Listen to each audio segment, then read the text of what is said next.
Did any of y'all watch the OU Baylor game at all? Any of y'all? Like a handful of you, okay. So I had this experience where if you've ever been to a football game, sometimes you see stuff that they don't catch on the film, that they don't put on TV. You guys have ever experienced that maybe at a basketball game or a football game? It was amazing. It felt like the game was still in the balance, and we won by like 30 points, so it didn't turn out like it was a big deal, but I was worried because it felt like the game was kind of about to shift and the momentum was about to shift. And I looked over there and I saw the Baylor coach. Now, how many of you guys have ever seen a coach like get so irate because somebody missed a call? Y'all ever seen that before? Here's what the coach was doing. His defense and his offense were playing so well. They're moving the ball so well on offense and all that stuff that he was that fired up. And I'm not kidding, like times 10. I've never seen a coach more fired up. I mean, he was, 20 yards on the field. He's, doing this. And I mean, it's just like crazy. I've never seen a coach more fired up than he was. And I started thinking to myself, I've never seen a coach win a game. I've seen coaches lose games before by making bad calls, but I literally felt like in that moment, this coach, his fire, I'm the OU fan watching the Baylor coach, and I'm ready to go run through a wall for this guy. I mean, he's just going nuts, and his enthusiasm is just totally infectious. And I was thinking about this in light of what I want to talk with you about today, and that is the idea of being something, and I'm going to be honest with you, I made up this term. It's probably not cool. It's probably not right. It's probably not perfect. I made up this term, so just go with it with what it is. He was being a tide turner. You guys understand what I'm saying? Like the tide was going one way and he was standing there and he was battling against it and he was turning it the other direction. And I want to talk today about being a spiritual tide turner. And I want to talk a little bit about the life of David. Now, I preached a message series back a few months ago about David, so you see the Heart of the King thing. A lot of information from this book, so if you're interested and it spurs something in you, you can go and check this out. But I just want to talk a little bit about being a spiritual tide turner, and then I want to read this passage of Scripture from 2 Samuel chapter 23. This is about David's mighty men, and at kind of the end of his life, the author is looking back on what's going on for David and what he's accomplished, what he's lived, what he's done, and also the people around him. And it just says in verse 13, I'm going to read, 5-6 verses. It says, during harvest time, 3 of the 30 chief warriors came down to David at the cave of Adullam, while a band of Philistines was encamped in the valley of Rephaim. And at that time, David was in the stronghold, and the Philistine garrison was at Bethlehem. And then verse 15, and I'm just going to kind of summarize this real quick. They're kind of trapped, all right? And Bethlehem is where David grew up. And I can almost see in my mind's eye, David just kind of sitting there and people around him that are there to be his friends, but also to fight and give their life so that the king lives. And it's this time where I can almost just see David kind of talking out loud. Have you ever said something out loud and then just go, did I just say that out loud? Like I didn't mean to share that, but that's kind of where my head was at. David says, oh, that someone would get me a drink of water from the well near the gate of Bethlehem. And here's what happened. So the 3 mighty warriors broke through the Philistine lines, drew water from that well near the gate of Bethlehem, carried it back to David. But David refused to drink it. Instead, he poured it out before the Lord. Far be it from me, Lord, to do this, he said. Is it not the blood of men who went at the risk of their own lives? And so David would not drink it. Now, I don't know if you're like me, but the first time I read this or heard this, I thought, man, surely he did not just pour out the water that I just risked my life to go and get for him, right? But that's exactly what he did, but I don't want you to miss this. These guys, they break through the lines. They do so at the risk of their life. They get the water, and they bring it back to David. And David's not just like, whoops, it's not like that. But as he gets this water, something that we don't understand because it's just not something that we do. David kind of ceremonially takes the water and he pours it out before the Lord. It's an offering. And just like in those days, the Jews would have ritual sacrifice. They wouldn't just do that with animals. They would also do that with things like, wheat and barley and things, but they would also pour out what they would call a drink offering. And so sometimes they would have, wine that they had made or something, and they would pour it out, and they would do it in a ceremonial way, and it would be an offering to the Lord. You guys with me? Say yeah? All right. So what David does here is these men have done an amazing and powerful thing, and yet David takes it to a whole nother level.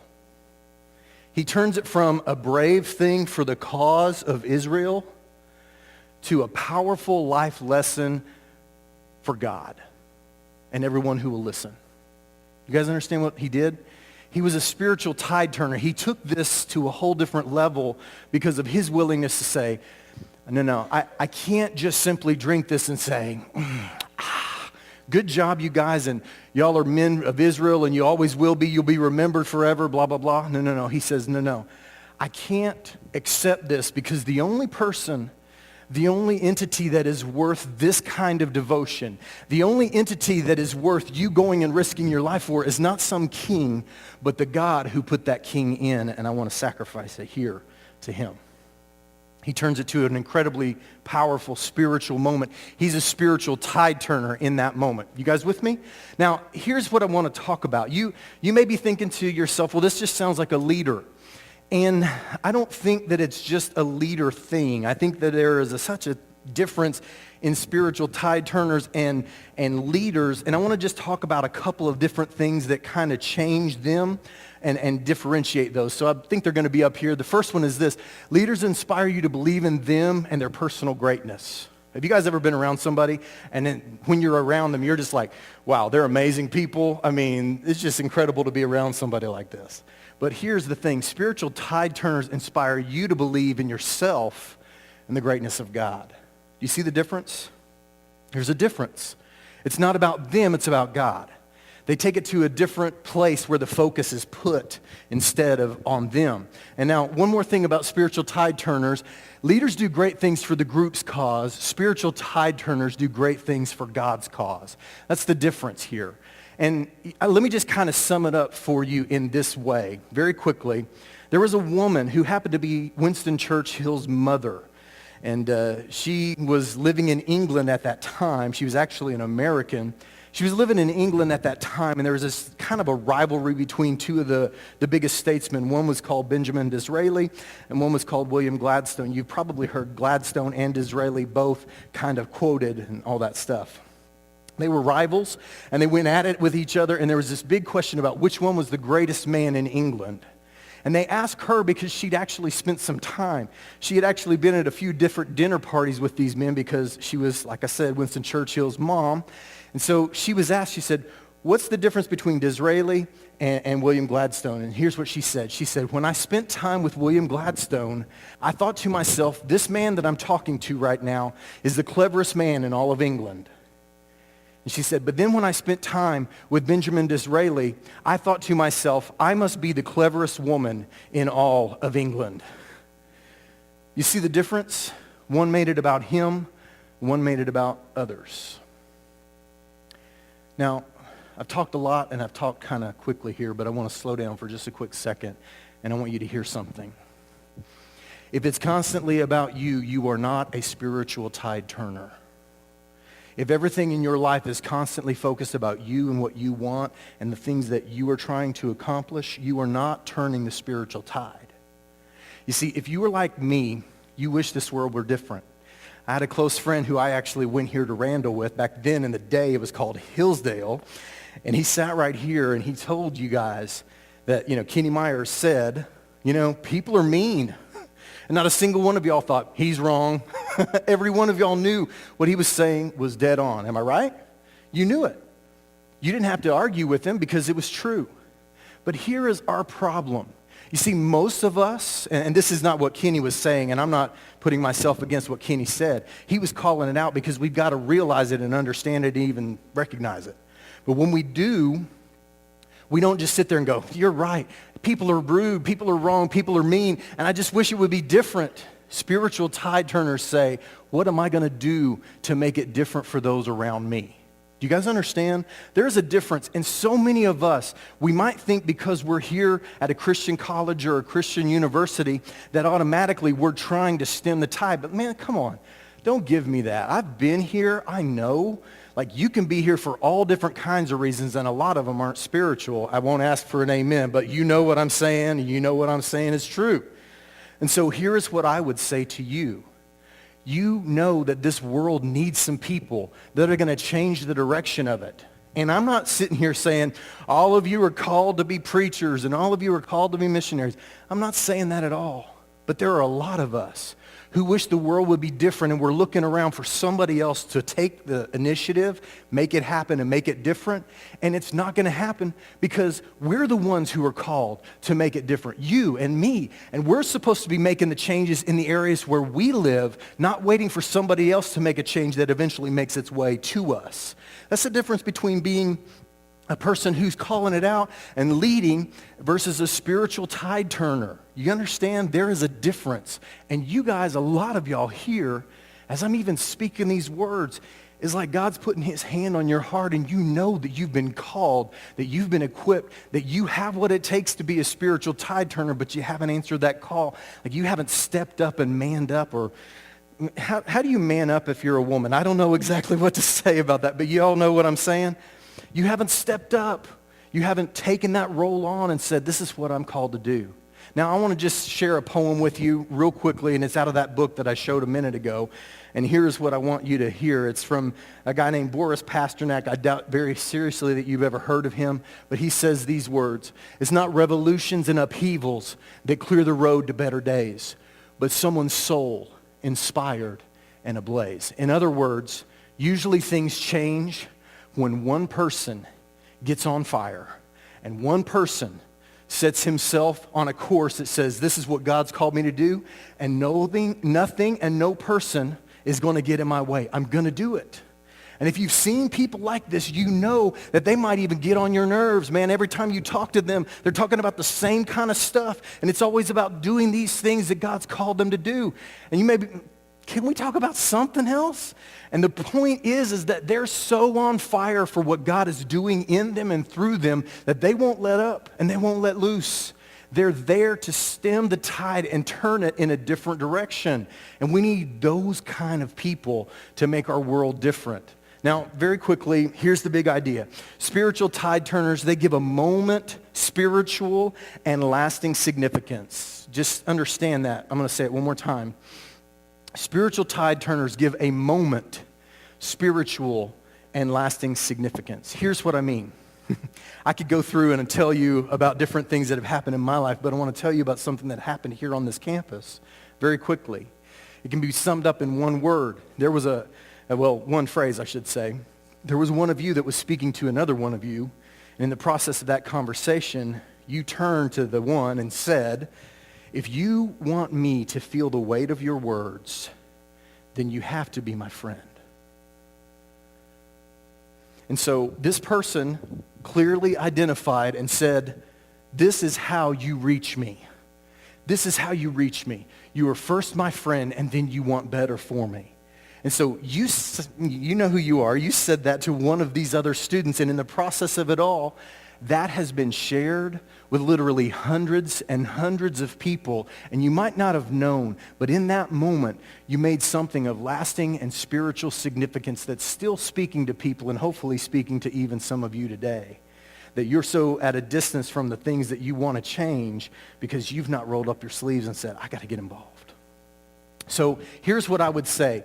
Make that moment spiritual and have lasting significance instead of just simply letting the moment go by. Have you guys ever had that experience where you felt like there was a moment and then it just kind of kept moving and the moment passed? We've all been there for different reasons and for different things. But spiritually speaking, if you're a tide turner, you see those moments when they're there, and instead of just sitting there and kind of drinking it in, you make it significant. You say something about it. And let's be very clear. Leaders would say something about the cause. Leaders would say something about themselves. Tide turners at that moment say something that is lasting, and it's about God. Do you understand? And so very quickly, I want to just kind of keep moving. Very, very easy to remember. Spiritual tide turners do three things, and they do these things very quickly. They're aware of the things that have real value. David was receiving this water, and he said, you know what? This isn't just any, Aquafina bottle here, right? I mean, this is something that's much more powerful. These things that I'm holding in my fingers right now were literally things that could have cost a man, 3 men, their life. And the only person worthy is the Lord. And so he pours it out in a ceremonial way. We've already talked about that. Easily, David could have gone, well, they're expecting me to drink this, so this is what I do, I guess. I mean, they gave it to me to drink. I said I wanted to drink. How stupid would I look if I actually, didn't drink the water that they went and risked their lives so that I could drink? But David wasn't worried about that. He pours it out before God because he puts God first, not self, not acceptance. He puts God first. Now, I want to just say a word of challenge to you very quickly. This next passage that I want to share is going to be up here on the screen. It's from the very next chapter. But as David is there, and he's done something wrong, and he knows that the way to get back to the Lord is to make an offering. And so he goes along, and on the countryside, he sees the angel of the Lord in this particular place, and he decides, that's the spot that I need to make a sacrifice to the Lord. And so he goes over to the person. He says, hey, do you own that spot? It's what's called a threshing floor. You can look it up later. He basically says, is this threshing floor yours? And the man says, yes, this is mine. And he's the king. Everybody knows who he is. And he says, I want that threshing floor. How much you want for it? And this is the New Texas version, okay? So don't try to quote me here. But he says, how much you want for it? And he says, no. You're the king. You can have it. He says, no. How much you want for it? And he said, no. You don't understand. You're the king. It would be my honor to give it to you. This is like 2 people arguing over the check, right? You guys have seen that happen. They're going back and forth about who's going to pay the check. And then David says something that you can hear from a spiritual tide turner's lips. And he says these words basically, and I'm going to sum it up for you. He says, I'm going to buy that thing for whatever you say, and here's why. There's no way in the world that I'm going to give something to God that hasn't cost me something. I'm going to say that one more time so you hear what David was saying. I am not going to give God something that didn't cost me something. That's a spiritual tide turner versus someone who's just there to get by. Now listen, some of you want to serve God, but you want to do so in a way that makes you comfortable. You want to do so in a way that doesn't cost you that much, that doesn't push you that hard, that doesn't make you feel like you've got to be better than yourself. You're looking for people to make you comfortable, and God is saying, no. I'm not looking for people that want to be comfortable. I'm wanting to see people to want to make a difference in this world, to be spiritual tide turners. We need them desperately, but we've got an incredible shortage of them in your generation and mine. That's part of why we have this scholarship going on. We got people that are so busy wanting to be comfortable that they're not hearing the call of God. And David says, I'm not going to give God something that didn't cost me something. I don't do that. I give God my very best and nothing less will do.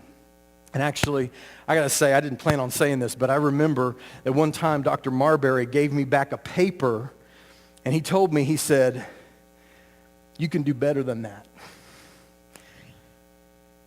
He gave me a C. I had gotten an A on that paper in another class, and I reworked it. I know none of y'all have ever reworked a paper, and y'all are judging me, you Christian people. Don't do that. But here's the thing. I reworked the thing, and I made it different, and I handed it to him, and I thought I'm going to get an A because I already know that's an A paper. And he gave it back to me with a C. He handed it back, and he said, you and I both know you can do better than that. I never gave him a reworked paper ever again. And you know what? I became a better student than I was before that day. You know why? Do I have to even say it? The big idea is, man, spiritual tide turners turn moments into things that have lasting and even everlasting sometimes significance.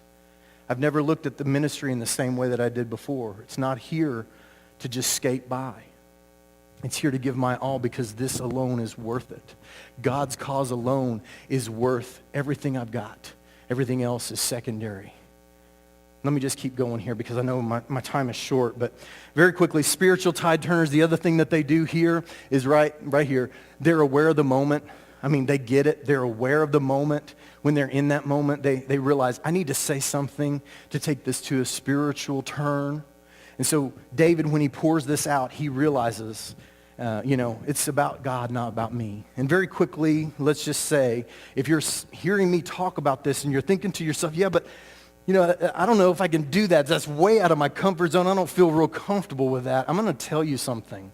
You usually don't get comfortable with something until you do it enough times that you actually get comfortable with it. And I'm not going to lie to you. I was still nervous. I preach every single Sunday pretty much at my church, and I'm still nervous coming up here and talking to y'all, especially when the microphone does that in my back pocket.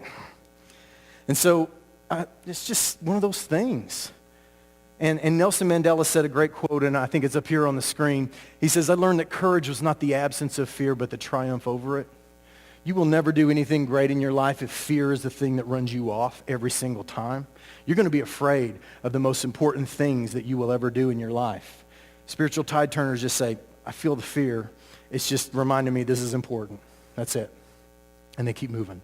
Very quickly, the third thing the spiritual tide turners do is they're aware of God's part and his power. And I would just simply say this. Ultimately, it's got to be about God. Everything else falls short. It's never going to measure up and never going to be enough when it's about you or even your petty little causes that you want to take up and champion and bang the table for. No matter how good or how holy you can make them sound, if it's not about God, it needs to fail, and it will. But God's part and his power in the things that are going on in your life, they are always worth your time. You don't have to be the guy giving the Braveheart speech. You don't have to be the guy who's out there rah-rah, running back and forth in front of the troops. We're going to go and storm you. And that's not it. It's just that you make it about God and his power and his part of what's going on in your life and in the lives of other people, waiting for God to open that window and that door. And you say, God's telling me no, you wait, but you don't let the fear be the thing that you run away from. You understand? It is a spiritual tide turner that we desperately need. And I want to go back, and I actually want to backtrack, and I want you to know something. You might be saying, of course he's a spiritual tide turner. He's the king. I want you to know that David was a spiritual tide turner way before he ever became king, probably 20 plus years. You guys have heard the story of David and Goliath 100 times if you've grown up in church, and that all happened before he was ever king, probably when he was about 15 or 16 years old. And so it's not like it's a youth thing or a position thing. It's a person thing, and it's a God thing. And that's when things begin to change, when you become a spiritual tide turner, not because you've been given the position, but because you've grown into the person that God wants you to become. Now, very quickly, I just want to talk about a lady, and then I want to talk about how you might apply this message. And I know my time is just about up. But here's a lady, and I want you to take a look at what a spiritual tide turner actually looks like. This lady's name is Molly, and she is a counselor at a middle school. Now, that doesn't sound like spiritual tide turner too much, although counselors can be incredibly helpful, there's no doubt about it. But I want to click to the next picture, and I want you to look at how plain she looks. That's her family and her. This woman is a Free Will Baptist. She's, I believe, in one of the Carolinas. If I'm not mistaken, it's South Carolina where she lives. She looks pretty basic and pretty normal. You probably pass by her and her family 100 times at Starbucks and never pay attention. But if you look real close, she's wearing something special. That's not something that she got on her shirt. That's something that she's wearing around her neck.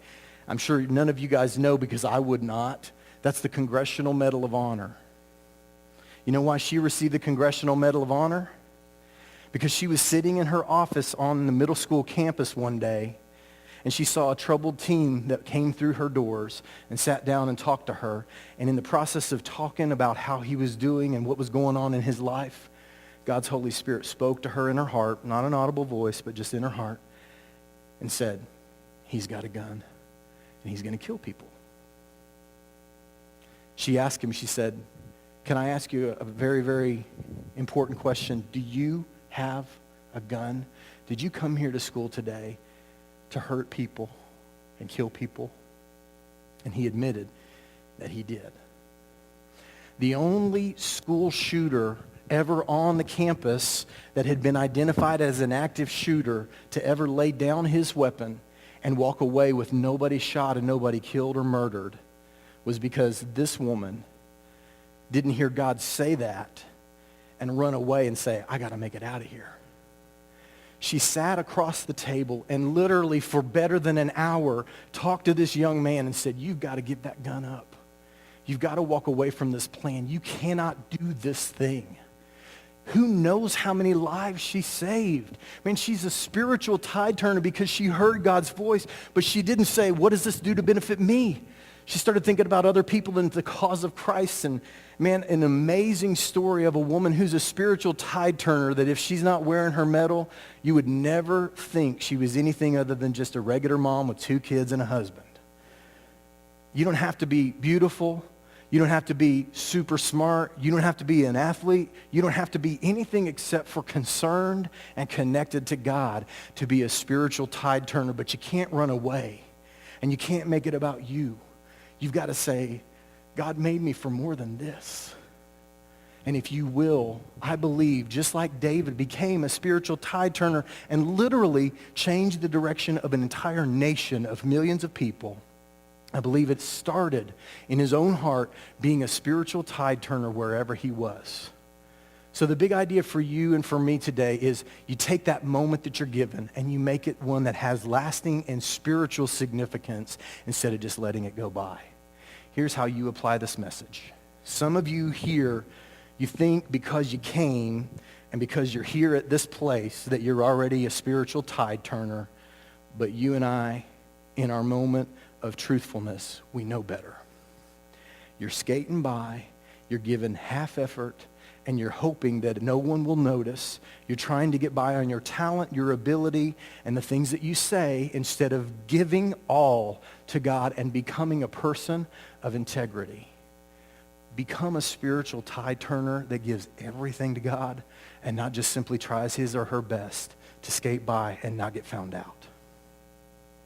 Some of you are here today and you know that you came here and then you got around a bunch of people that were Christians and they can be the spiritual tide turners and you can sit back and let them do it.